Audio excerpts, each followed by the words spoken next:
Europe. Figure libre, François Clémenceau, des dizaines de morts à Gaza, une ambassade américaine transférée à Jérusalem, des condamnations tous azimuts, mais Benjamin Netanyahou et Donald Trump sont unis, dites-vous, à la vie, à la mort. Oui, on se souviendra en effet longtemps, je pense, de cette journée du 14 mai 2018, 70e anniversaire de la proclamation de l'État d'Israël par David Ben Gourion, de ce transfert symbolique de l'ambassade des États-Unis de Tel Aviv vers Jérusalem, de la présence à cette cérémonie de Monsieur Gendre, Jared Kushner et de son épouse Ivanka, et à quelques 70 km seulement de là, à distance de Colombes, 55 morts, tous palestiniens, tous tués après avoir osé protester contre cette politique du clou qu'on enfonce, où la revendication sur le retour des réfugiés est balayée du revers de la Manche, où la fin du blocus de Gaza est négociée à chaque fois au moindre kilo de ciment, et où le sort de Jérusalem, capitale de Palestine, n'est plus seulement mis de côté, comme jusqu'à présent, mais carrément insulté par le choix de Donald Trump de déménager de Tel Aviv vers la ville 3 fois sainte, c'est-à-dire 3 fois fragile, 3 fois explosive. Pourquoi dites-vous, François, que c'est un viol du droit international ? Parce qu'il faut rappeler que si l'on s'en tient aux résolutions du Conseil de sécurité des Nations Unies, qui sont la matrice du droit international, Jérusalem n'a jamais été considérée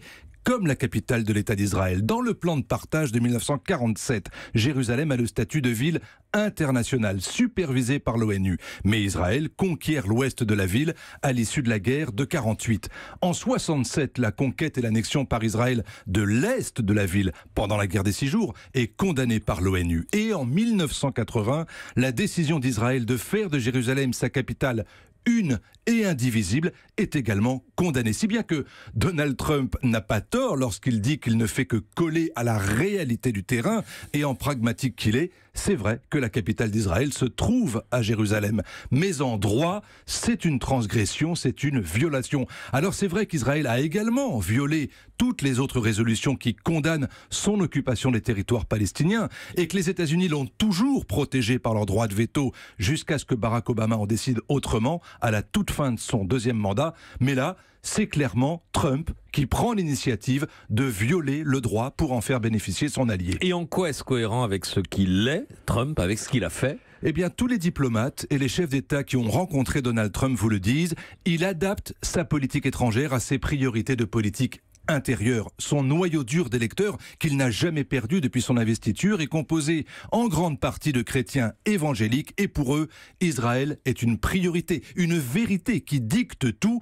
Tant que le grand Israël de la Bible ne sera pas entièrement aux mains des Juifs, le Messie ne pourra pas revenir. À charge pour Trump de valider diplomatiquement cette fuite en avant prophétique par le soutien à la colonisation, l'annexion des terres et un éventuel plan de paix, mais qui laisserait aux Palestiniens quelques pièces seulement du puzzle. François Clémenceau. Hélène ? Oui, Emmanuel Macron a hier évidemment condamné et les violences israéliennes et la décision de Donald Trump de transférer, de reconnaître en tout cas Jérusalem comme capitale.